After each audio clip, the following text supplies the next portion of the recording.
Luzon, Visayas, Mindanao at buong mundo. Ngayon ay Biyernes, unang araw ng Disyembre 2023. Ako si Barbie Mulak at ito ang Balitang A to Z. What we're supposed to practice is the habit of saving. Hindi kasi usually sa amount eh. Sa pagpasok ng Disyembre, bihadong bigayan na ng 13th month pay. Pero paano nga bang hindi agad maubos ang matatanggap na Christmas bonus? Posible pong in a matter of 1 or 2 or 3 days, eto na. Hingal kabayo na. Sa harap ng pagtaas ng kaso ng respiratory illness sa China, Pinas nakaalerto sa mga mikrobyong may dalang pneumonia. Libreng HIV testing inilunsad ngayong World AIDS Day. DJ! At sa ating balitang showbiz, ilang fans umiiyak pa rin sa hiwalayang Katniel.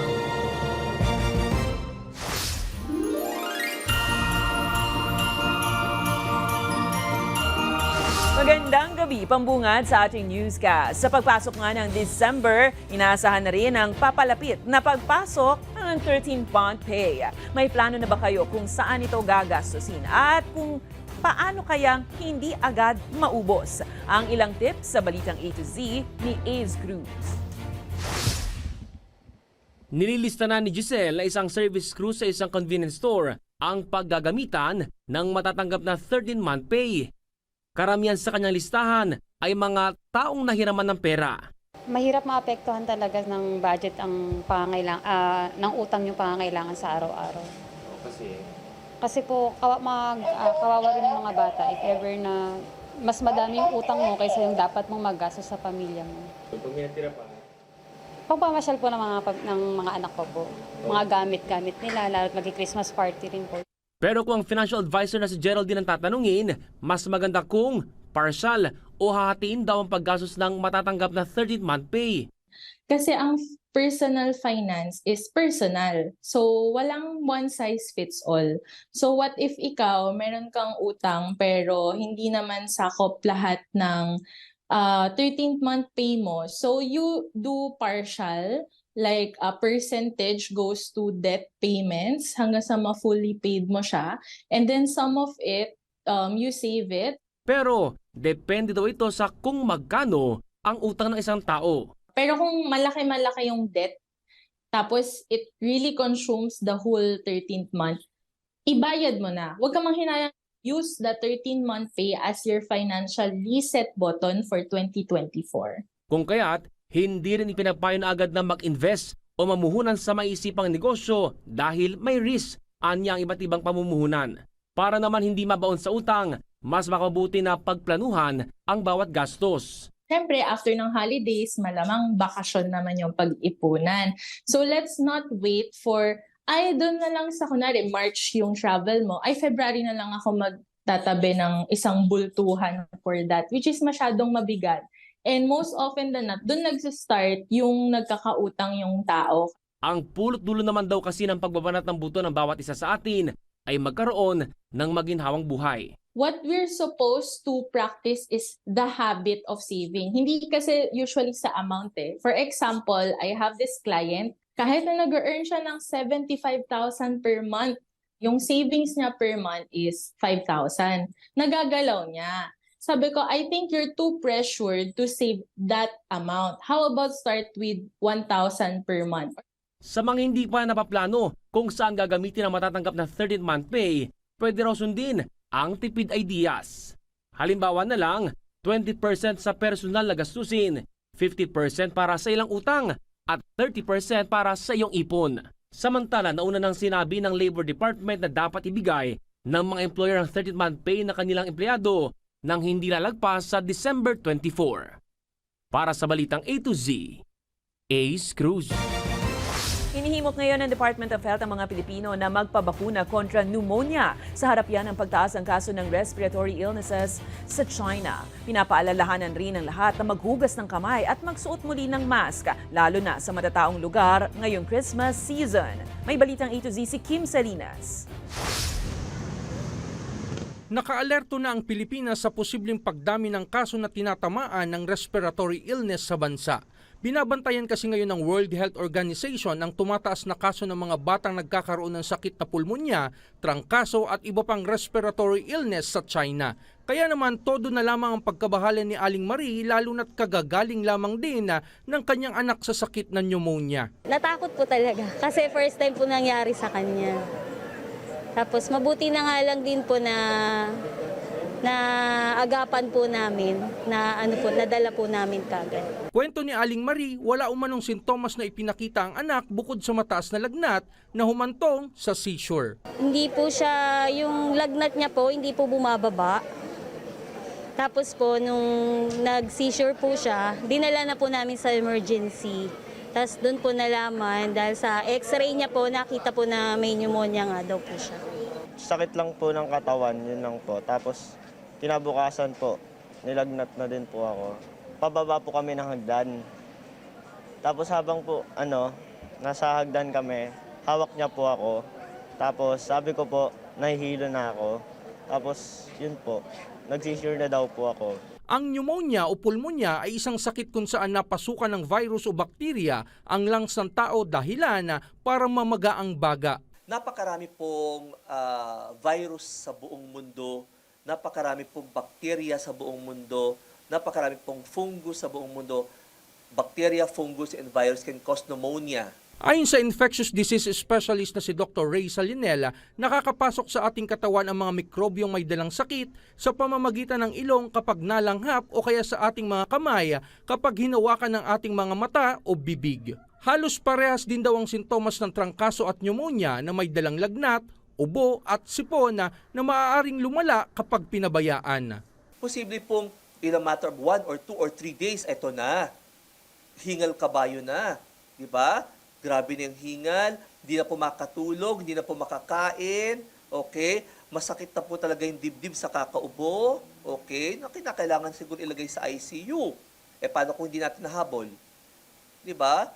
6 feet below the ground ang aabutin ng pasyente. Una nang pinawin ng Department of Health ang agam-agam ng publiko at tiniyak na nakahanda naman ang pamahalaan sakaling makapasok ng bansa ang naturang sakit.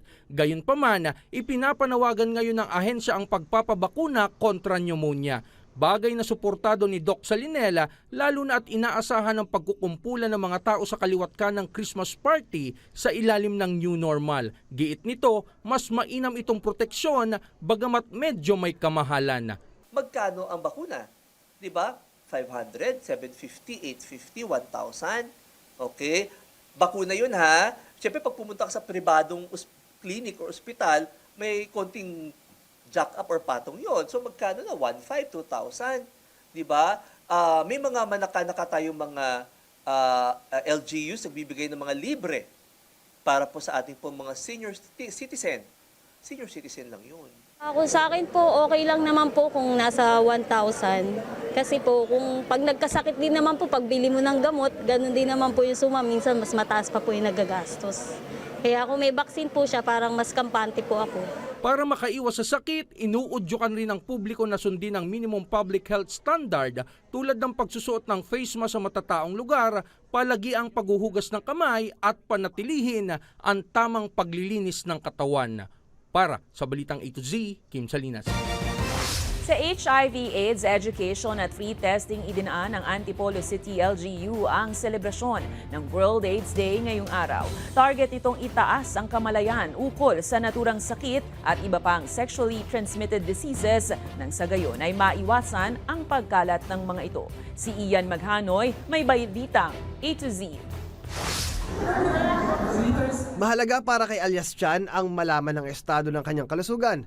Aminado siyang aktibo ang kanyang sexual life, kaya minabuti niyang lumahok sa programa ng Antipolo City LGU para sa taunang selebrasyon ng World AIDS Day. Ang healthcare ay para sa lahat at dapat ang mga tao ay hindi dapat na-feel nila na nadidiscriminate sila dahil sa mga health conditions na meron sila. Kasama si Chan sa mga voluntaryong pumila ngayong araw upang sumailalim sa HIV/AIDS education at testing.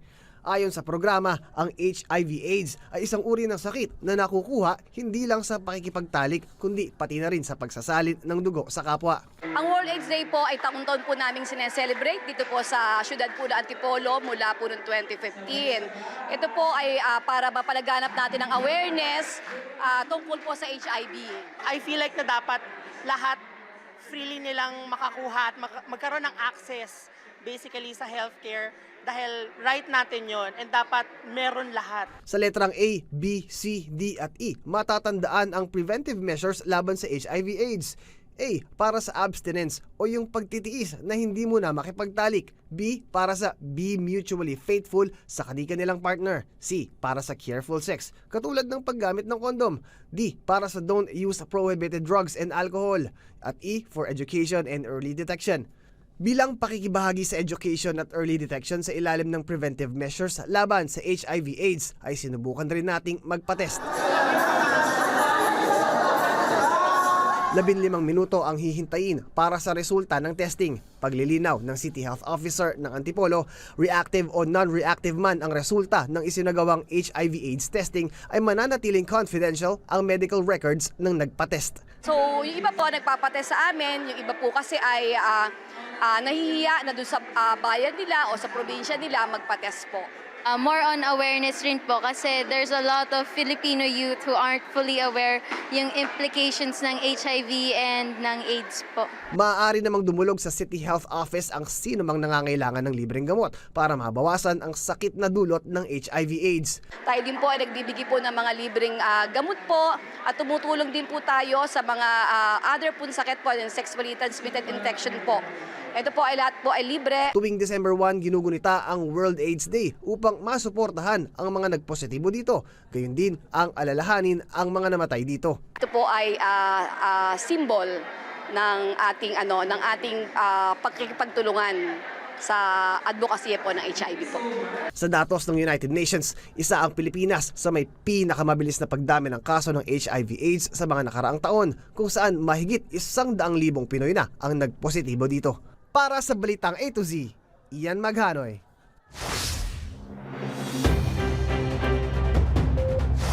Nasa 40 million pesos na halaga ng hinihinalang puslit na karne ang nasabat ng Department of Agriculture at National Meat Inspection Service sa Navotas City ngayong Biyernes. Sa inspeksyon na ikinasa ng mga operatiba sa dalawang cold storage facility, tumambad ang kahon-kahon ng Peking duck, black chicken, jellyfish at iba pang isda. Ayon sa mga opisyal, wala umanong kaukulang dokumento ang nasa 130,000 na kilo ng karne at ang iba pa rito nabubulok na. Tinatayang nasa 130,000 nga ang kabuang kilo at agad naman na ipinasara ng Navotas City Government ang cold storage facilities habang ito-turn over rin ang mga produkto sa LGU para sa tamang pagdidispatcha. So pagpasok natin, tumambad sa atin, unang-una yung amoy.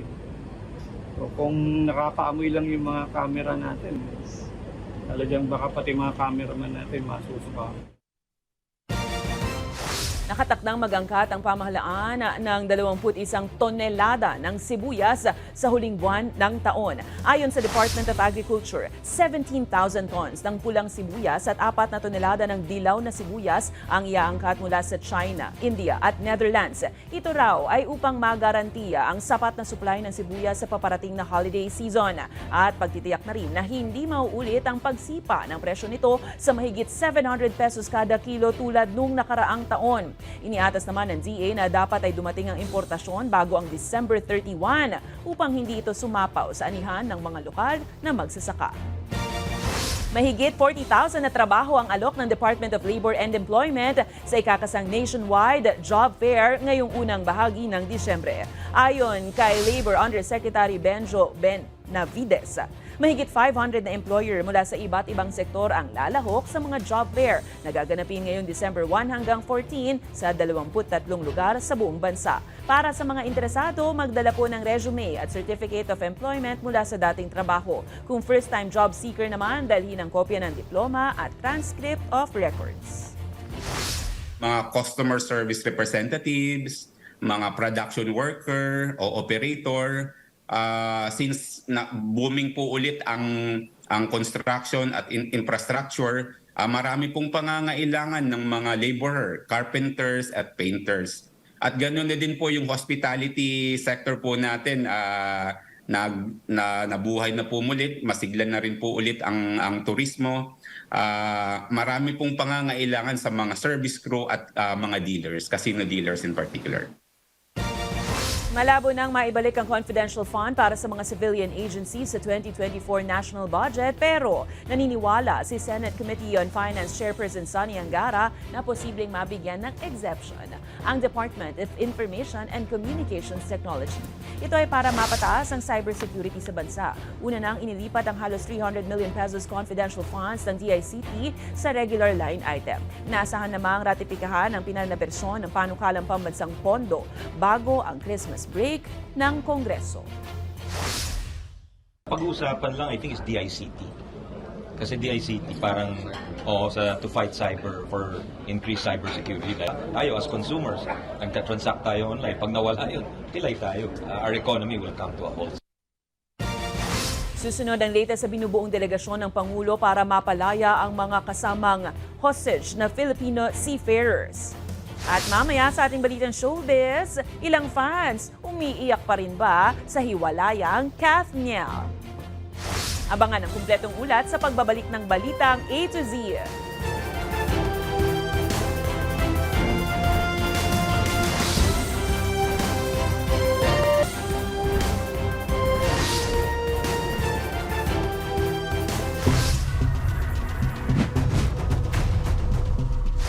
Nais panagutin ni na Makabayan Blockhouse Deputy Representative Franz Castro at Gabriela Representative Ardeen Brosas ang SMNI sa posibleng paglabag kaugnay ng pagpapakalat ng maling impormasyon. Kasunod yan ng mga programang nasasangkot sa red tagging at pagpapakalat ng umano'y fake news. Ayon kay Brosas, dahil grantee ng prangkisa ang SMNI, may pananagutan ito sa pag-eere ng mga programang nagpapakita ng mga naturang paglabag. Hindi tama ang ginagawa ng SMNI na pumupostura bilang news outlet pero nagpapakalat naman ng maling impormasyon. Nakita natin dito yung una, may accountability dito ang SMNI as a grantee ng franchise about doon sa mga programa na nag-air ng patuloy na mga mga red tagging or pagde-disseminate ng mga disinformation. Inihayag ng dating Senator Leila De Lima ang kahandaang tumulong sa investigasyon ng International Criminal Court sa gera kontra droga ng nakaraang Administrasyong Duterte. Anya, makatutulong sa ICC probe ang investigasyon sa Davao Death Squad nung siya ay nakaupong chairperson ng Commission on Human Rights. Umaapela rin ito kay Pangulong Marcos na makipagtulungan sa ICC. The results of that investigation would serve as very useful reference for the ICC investigation on the drug war killings under the Duterte administration because it sort of laid down the factual premises of the death squad. Inaasahang irerekomenda ng Department of Justice na magawaran ng presidential pardon at executive clemency ang halos 1,000 persons deprived of liberty ngayong holiday season. Sinabi ni Justice Assistant Secretary at Spokesperson Nico Clavado na bahagi ito ng kanilang hakbang para matugunan na ang sikip sa mga kulungan. Kasamaan niya sa mga kwalipikado sa programa ang mga matatanda na at mayroong disability. Ang ginawa po ni Secretary on the President's birthday and on Christmas, meron po tayong binibigay na listahan sa PPA and then eventually aakyat po yan sa Executive Secretary. But last year, it was an amount close to 1,000. So we're expecting a similar amount this year.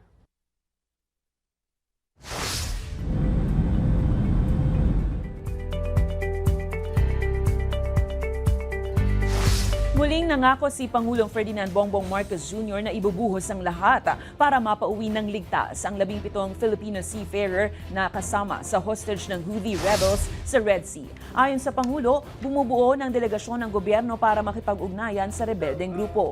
Humihingi naman ito ng paumanhin sa Filipino community sa UAE na umaasang makasama nito matapos kanselahin ang pagpunta sa Middle East para sa COP28. Kaya binubuo natin ang isang delegasyon para pumunta sa kanila at makipag-usap dun sa mga may hawak sa kanila para makauwi na sila. Kaya siguro naman maunawaan ninyo na inunan muna natin yan dahil kailangan natin tiyakin siyempre ang seguridad ng ating mga kababayan. Sa aming pagbabalik matapos ang 3 taong pandemya, Liwanag Park ng Meralco muling binuksan sa publiko. At sa showbiz, ilang fans hindi pa rin makamove on sa hiwalayang Kathniel. Manatiling nakatutok, kayo ay nanonood ng Balitang A to Z.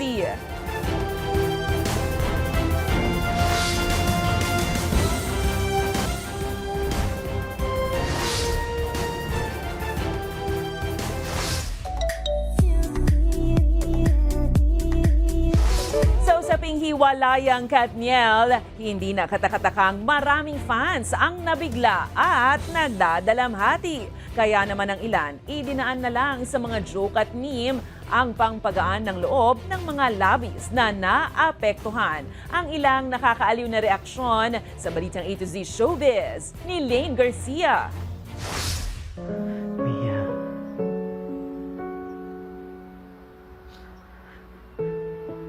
Mahal kita. You don't have to. Huwag mo akong mahalin dahil mahal kita.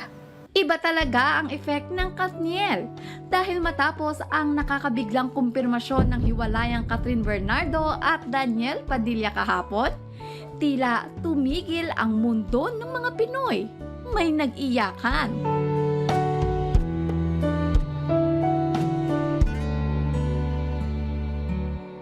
At may nag-declare ng suspension of classes in all levels at long weekend para sa mga affected fans. Oops, joke lang po yan. Ang inyong Lolo Andres may pagtatampo. Inurong na daw ang kanyang kaarawan, sinapawan pa ng hiwalayan ng favorite couple nyo. Agaw eksena rin ng isang babaeng ito. DJ! Oo na, heto na ang request mo. Mr. DJ, can I make a request? Pwede ba yung love song ko? Sinisisi nga ng marami si Daniel. Pero sinong Daniel ba ang tinutukoy nyo? Dahil ang Daniel na ito, umaapila na ng tulong. Sa tagal nga ng Kathniel, marami ang na-stress sa kanilang breakup. Kahit si Morissette, tila gusto na rin atang bumitaw. Gusto na bumitaw!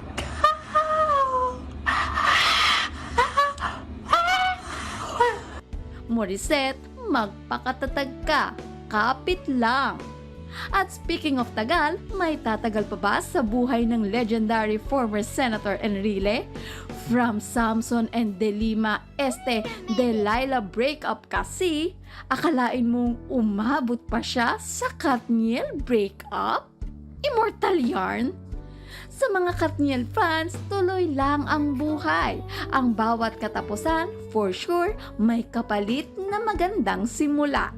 Tulad ng pag-ibig, hindi lang ito basta emosyon na nararamdaman, kundi isang desisyon na dapat panindigan. Sa susunod na habang buhay. Para sa Balitang A to Z Showbiz, Lynn Garcia.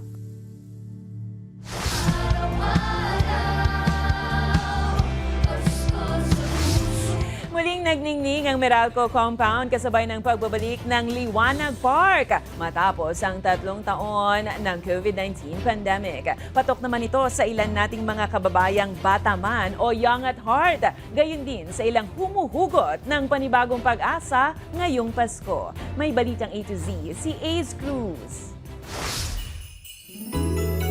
Christmas is in the air na talaga. Dahil kaliwat kanan na ang mapupuntahan mong Christmas Village. Isa na riyan ang nagbabalik na Liwanag Park sa Meralco compound sa Pasig City matapos ang 3 taon ng pananalasa ng COVID-19 pandemic. Muling nabuksan yung Liwanag Park para sa public.